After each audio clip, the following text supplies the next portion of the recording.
ಪಾರ್ವತಿ ದೇವಿ ಏನ್ ಮಾಡಿದಳಪ್ಪ ಅಂತಂದ್ರ ಏನ್ ಮಾಡ್ಯಾರಿ? ತನ್ನ ಬಾಗಿಲ ಕಾಯಲಿಕ್ಕೆ ಯಾವ ಕಾವಲುಗಾರನು ಇಲ್ಲದಕ್ಕಾಗಿ ಏನ್ ಮಾಡ್ಯಾರು? ಕಾವಲುಗಾರನನ್ನ ಸೃಷ್ಟಿ ಮಾಡ್ಬೇಕಂತೇಳಿ ಸಂಕಲ್ಪ ಮಾಡಿದಳು. ಮಾಡಿಕೊಂಡು ಅವಾಗ ಏನು ಮಾಡಿದಳಪ್ಪ ಅಂತಂದ್ರ ಪಾರ್ವತ ದೇವಿ ಕಣ್ಣು ಅದಾವ ಕಣ್ಣು ತನ್ನ ಮೈಯಲ್ಲಿರುವ ಮಣ್ಣನ್ನು ತೆಗೆದು ಆ ಮಣ್ಣಿನಿಂದ ಒಂದು ಮೂರ್ತಿಯ ಮಾಡಿ ಮೂರ್ತಿಯನ್ನು ಮಾಡಿ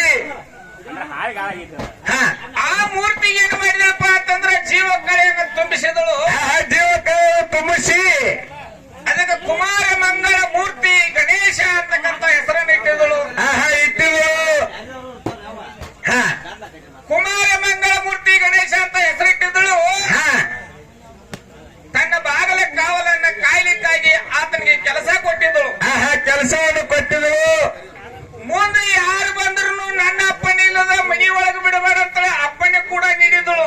ಅವ್ವ ನೀಡಿದ್ರು ಹಾಗಲೇ ತಾಯಿ ಆಜ್ಞಾಧಾರಕನಾಗಿ ಮಗ ಏನ್ ಮಾಡ್ತಿದ್ದಪ್ಪ ಅಂತಂದ್ರ ಮಗ ಏನ್ ಮಗನು ದಿನನಿತ್ಯ ತನ್ನ ಕಾಯಕದಲ್ಲಿ ನಿರ್ವಹಣೆ ಮಾಡ್ತಿದ್ದ. ನಿರ್ವಹಣೆ ಮಾಡ್ತಿದ್ದ. ಒಂದು ದಿನ ಪರಶಿವ ಬಂದಿಕೆ ಒಳಗೆ ಹೋಗಕ್ ಅಪ್ಪನೇ ಬಿಡಿದ್ದ. ನನ್ನ ತಾಯಿ ಅಪ್ಪನೇ ನೀಡುವವರೆಗೆ ನೀನು ಒಳಗೆ ಬಿಡಂಗಿಲ್ಲ ಅಂತಿದ್ದ. ಹೌದು ಯಾರು ಕುಮಾರ ಮಂಗಳ ಮೂರ್ತಿ ಗಣೇಶ. ಹೌದು ಇಲ್ಲ ಹಾಗಲ್ವಾ ಸಿಟ್ಟಿನಿಂದ ಶಿವ ತ್ರಿಸಲು ಹೊಡೆದ ಆತನ ಚಾಂಡ ಕಡ್ದಿದ್ದ. ಹೌದು ಆಗ ಕೋಪಗೊಂಡ ಪಾರ್ವತಾ ದೇವಿ ಏನ್ ಮಾಡಿ ಕೆಳ ಮುಂದೆ ಇಟ್ಟವು ಈ ಬ್ರಹ್ಮಾಂಡ ನಾಶ ಮಾಡ್ಲಿಕ್ಕೆ ಹೊರಟಾಗ ಹಾಗಲ್ವಾ ಶಿವಾಕಿ ಒಂದು ಮಾತು ಕೊಟ್ಟಿದ್ದ. ಏನಂತೇಳಿ ನಿನ್ನ ಮಗನು ಹೊಳಿ ಜೀವಂತ ಮಾಡೋ ಕೆಲಸ ನಂದದ. ನಿನ್ನ ಮಗನ ಸತ್ತವ್ರು ಜೀವಂತ ಮಾಡೋ ಕೆಲಸ ನಮ್ಮದಲ್ಲ.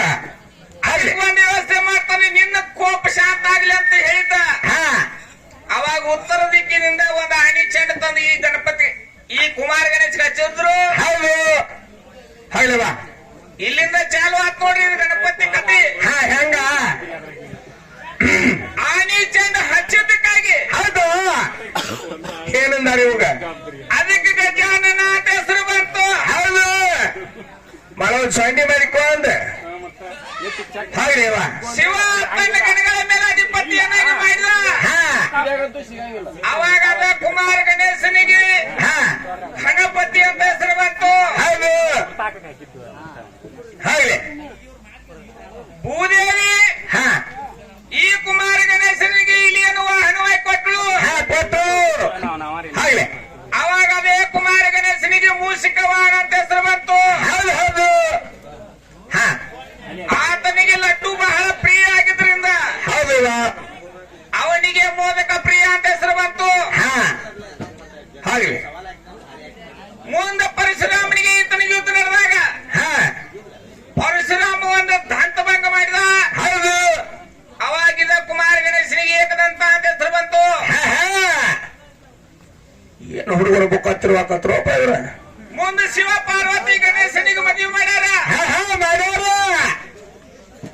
ಆಗ ಸಿದ್ಧಿ ಬುದ್ಧಿ ಅಂತಕ್ಕಂತ ಇಬ್ಬರು ಹೆಂಡ್ರಿಯಿಂದ ಕುಮಾರ ಗಣೇಶನಿಗೆ ಲಗ್ನ ಆಗ್ಯದ. ಆಗ್ಯವ ಮುಂದೆ ಶಿವ ಲಾಭ ಅಂತಕ್ಕಂತ ಮಕ್ಕಳು ಹುಟ್ಟ್ಯಾರ. ಹೌದವಾ ಓ ಇವತ್ತು ಬಿರ್ನಾಳ ಕುಣಿಸಿರ್ತಕ್ಕಂಥ ಗಣಪತಿ ಹೆಂಗಪ್ಪ ಅಂತಂದ್ರ ಇದು ಪಾರ್ವತಿ ದೇವಿಯಿಂದ ಹುಟ್ಟಿರ್ತಕ್ಕಂಥ ಮಣ್ಣಿನಿಂದ ತಯಾರಾದ ಗಣಪತಿ. ಇವತ್ತು ಅವ್ರ ಚೆಕ್ ಮಾಡಿ ನೋಡಾರ ನಾಳೆ ಚೆಕ್ ಮಾಡಿ ಹಾಳೆ ಹಾಕೋದ. ಇವತ್ತು ಕಲಿಯುಗದಲ್ಲಿ ಗೌರಿ ಗಣೇಶ ಹಬ್ಬವನ್ನು ಆಚರಣೆ ಮಾಡ್ತಾರ. ಮಾಡ್ತಾರ ಕಾರಣ ಏನಪ್ಪಾ ಅಂತಂದ್ರ ಗೌರಿಯಿಂದ ಹುಟ್ಟಿರ್ತಕ್ಕಂಥ ಗಣೇಶ. ಹೌದು ಗಣೇಶ ಮಣ್ಣಿನಿಂದ ತಯಾರಾದ ಗಣಪತಿ. ಹೌದು ಹೌದು ಮಣ್ಣಿನಿಂದ ತಯಾರಾದ ಗಣಪತಿಗೆ ಬಹಳ ಶ್ರೇಷ್ಠತೆ ಇದೆ. ಹಾಗಲೇ ಪ್ರಕೃತಿಗೆ ಪೂರಕವಾಗಿರ್ತಕ್ಕಂಥ ವಿಗ್ರಹ ಮಣ್ಣಿನಿಂದ ತಯಾರಾದ ವಿಗ್ರಹ. ವಿಗ್ರಹ ಹೌದು ಬರ ಬೀಳ್ತವ ಸರ್ದೋಡಿ ಕಲಾವಂತರು ಹಾಡ್ಯಾರ. ಏನಂತ ಹೇಳ್ಯಾರ ಗಣರಾಯ ಓಹೋ ನಿನಗ 5 ಹೆಸರದಾವ, ಅದಾವ ನೀ ನಮ್ಮಿಂದ ಹುಟ್ಟಿ ಅಂತ ಹಾಡ್ಯಾರ ಅವ್ರ. ಹೇಳ್ಯಾರಪ್ಪ ಇವತ್ತು ಕಲಿಯುಗದಾಗ ಪೂಜೆ ಆಗ್ತಕ್ಕಂಥ ಗಣಪತಿ ಪಾರ್ವತಿ ದೇವಿಯಿಂದ ಹುಟ್ಟಿರ್ತಕ್ಕಂಥ ಗಣಪತಿ. ಹೌದು ಹಾಗಲೇ ಅದಕ್ಕಾಗಿ ಗೌರಿ ಗಣೇಶ ಹಬ್ಬ ಅಂದ್ರೆ ಇದಕ್ಕ ಪಾರ್ವತಿ ದೇವಿ ನೀ ಅದ್ರ ಪೂಜೆ ಆಗಂತ ಹೊರ ಕೊಟ್ಟಾಳ. ಹೌದು ಸರ್ಜೋಡಿ ಕಲಾವಂತರು ನಿಮ್ದು ಯಾವ ಗಣಪತಿ? ಯಾವ ಗಣಪತಿ ಏನೋ ಹೊಲ ಹೋಗೋದ್ರು ನಿಲ್ಲು ಎದರಿಂದ ತಯಾರಾತು? 5 ದಿನ ಪೂಜೆ ಅದು ನಿಲ್ಲು. ಅದಕ್ಕೆ ಯಾವ ಕಾರಣಕ್ಕೆ ಯಾವ ಹೆಸರು ಬಂದವ? ಅವನ ಹೆಂಡ ಹೆಸರೇನ ಮಕ್ಕಳ ಹೆಸರೇನ? ಹೌದು ಹೌದು ಹಿಂಗೆ ಸರ್ಜೋಡಿ ಕಲಾವಂತರು ಮೇರದ ಕಲಾವಂತರದಾರ, ದೊಡ್ಡ ಕಲಾವಂತರದಾರ. ಅದಾರ ತಾವು ಸವಿಸ್ತಾರವಾಗಿ ದೈವಕ್ಕೆ ಮೋಸ ಮಾಡಿದಂಗ ಹಾಡ್ಬೇಕಂತ ಹೇಳಿ ನಮ್ಮ ವಿಷಯಕ್ಕೂ ರಾಮ್ ಕೊಟ್ಟ. ಇಲ್ಲ ಇದ್ದೀರಿ ಹಾಡಿಬಿಡು. ಹಾಡಿ ಹೌದಪ್ಪ ಹಿವಿ ನಿನ್ನ ಧ್ಯಾನ ಮರಿದುಲ್ಲ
ನಾಮಕರಣ ಮಾಡಿ ಕೈಯಲ್ಲಿ ಬಂದಾಗ ನಾಮಕರಣ ಮಾಡಿ ಕೈಯಲ್ಲಿ ಗಂಧಾಗ ಭರತ ಹಿಡಿ ಶರಣ ದುರ್ಜನ ಜನ ಬರಿದಿಲ್ಲ ನಾನ ಭಕ್ತಿ ಮಾಡೋ ಗೆಲುವಿರೋ ಕಾರಣ ಯುವನಿ ಮಜನ ಬರಿದಿಲ್ಲ ನಾನ ಭಕ್ತಿ ಮಾಡೋ ಗೆಲುವಿರೋ ಕಾರಣ ಯುವನಿ ಮಜನ ಬರಿದಿಲ್ಲ ನಾನ ಭಕ್ತಿ ಮಾಡೋ ಗೆಲುವಿರೋ ಕಾರಣ ಯುವನಿ ಮಜನ ಬರಿದಿಲ್ಲ ನಾನ ಭಕ್ತಿ ಮಾಡೋ ಗೆಲುವಿರೋ ಕಾರಣ ಒತ್ತುರಿ ಊರು ಕಾರಣ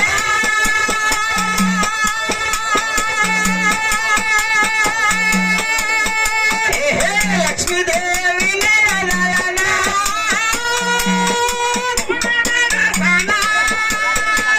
ಅತಿ ದೇವಿ ಕೀಟನ